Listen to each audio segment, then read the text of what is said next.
Okay guys, so I'm going to show you some really tricky stuff now. If the opponent isn't ready for this, they're going to be scratching their head.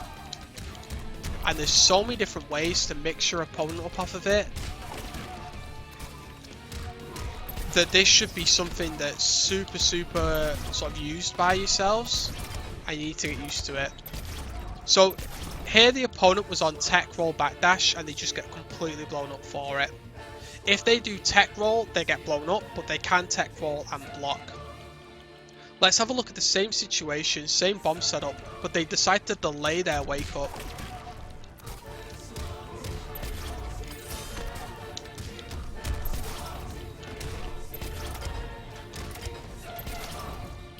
I definitely hit okay then.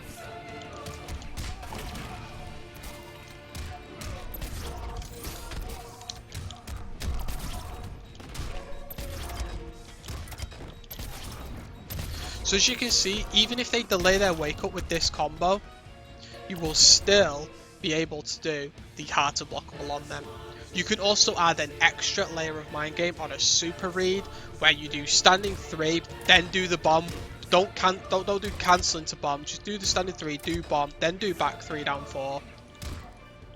It's really tricky to do these inputs like this. And they'll eat the low overhead low on a delayed wake up. Again, super hard read. The setup, so many ways to get out of that setup if you do that. However, it can work on the correct read. So let's have a look at what gets out of this setup. Just raw backdash works, completely works. However, this gets blown up by standard double bombs, so you won't see this too much, and they won't be conditioned to do that. If they're ready for the setup, they can do dash backwards. However, do be aware that you can trick your opponent. You don't have to do the bomb off the standing 3. So here you can just do standing 3, and then if they backdash, you could just run up and like punish the backdash, or you know, whatever. You don't have to do standing 3 into mid bomb. Once that far bomb's out there, it covers you from tech roll when you do standing 3, because you literally, when they're in the air from standing 3, you're booting them across the screen into it. That's what it's there for. If they want to do tech roll block as well, they can tech roll block the far bomb if they're ready for it. They have to block it once they hit tech roll, and then once they've blocked it, they are free to go. But the same rules apply. If this Sub-Zero player, let me just check he's on auto, wants to do this, and he's thinking, haha, I'm going to tech roll block and then I'm free to go, there's numerous things you can do to counter it. The first one of which is obviously just not doing the mid bomb and then hitting them with a 50-50 after it, or a low after it. You can probably even do like a free grab after it as well. Remember, this is all meterless unless you want to spend meter on the mix-up. The other thing you can do is reverse the bombs to still keep the pressure up with a bomb on the screen. Now, nothing's guaranteed at this point, but there's still a bomb there. They still have to dodge it. And,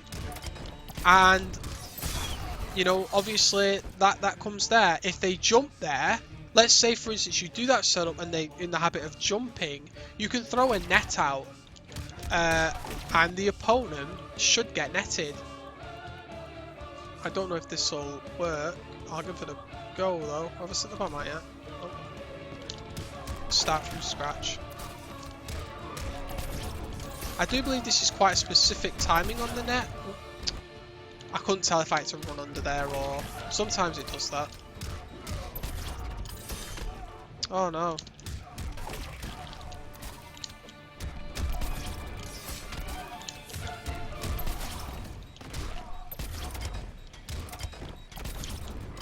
So as you can see, you can jump out of the setup, but if you know that they're clued in on the setup, they're doing tech roll block, then jumping, there's nothing stopping you from just throwing a net out and catching them with the net, and you can actually do that.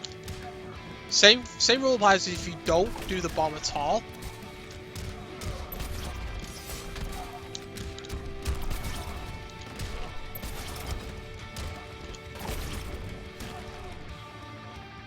There's all sorts of ways to mix your opponent up. Even when you look at the setup and you're like, oh, the setup's just not good. I can even do 1-1-1, close bomb, mid bomb, and then do the generic sort of hard to blockable setups that you have. There's so many different ways of mixing this up. I can't remember if within this 5 minutes I've shown you, but you can teleport as well after doing the 2 bombs. So do mid bomb, far bomb, then teleport, and you know you've got the setup off of that. You force them to jump. Maybe you teleport that uppercut. Maybe you teleport an anti-air them in a different way. Standing 4 possibly. There's just so many different ways for this to work, and all the ways to get out of it are conditioning them. If they want to get out of it, they're going to hit by the double bombs. So I wanted to show how you set this setup up with like a EX SAW conversion. And this is the same conversion if you do the normal bomb setup. Just make sure you take a quick step back there for that to work. So you do need to make sure you take a step back after the 114. Quick step back. Sometimes you can't do it perfectly, but it's the same principle and it works the same. 36% into this setup, by the way. 36%. And if you want to do, and I hate it, if you want to do the 114 setup, you can do the same thing there. Just do mid hover bomb and then don't know why. See, that's why I hate that setup. You do mid hover bomb uppercut, it does the same thing. So just do the same combo up until the mid hover bomb uppercut, and then just do the far ground bomb standing free, and then from standing free you can teleport behind and you practically sort of gel them into that. You can even do EX teleport if you want, because it doesn't juggle them and you're even more plus. That's a pretty strong meter usage there, but you can do it. You can just do standing free by itself, run up and mix. You can do standing free mid bomb mix.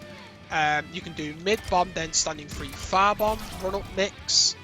So many different options from this setup, and it beats tech roll, backdash, and it beats delayed wake up. Really important to know. So also on the delayed wake up front as well, if you don't want to do the hard to blockable, and let's say for instance, and this is super crucial to know as well actually, I'm so glad I remembered this.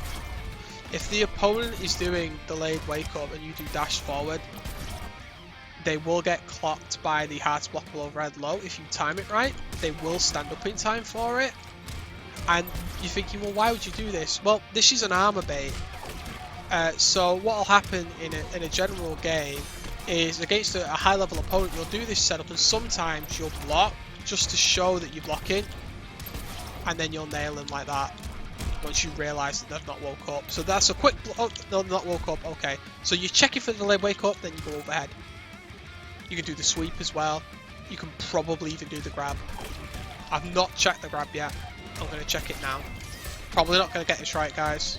Bear with me, I'm not great at the grab setups. You do have to be on point. It does look like you can grab though.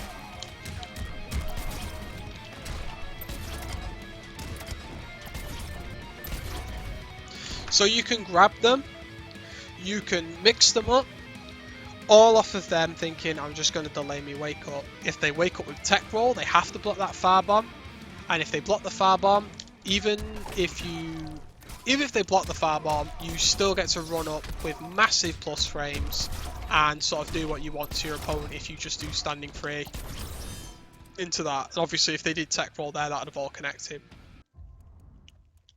So, another bomb setup video. I've shown you how to do it. Shown how to do it in multiple different combos. How to do it with meter, and meterless. Solid damage, great damage.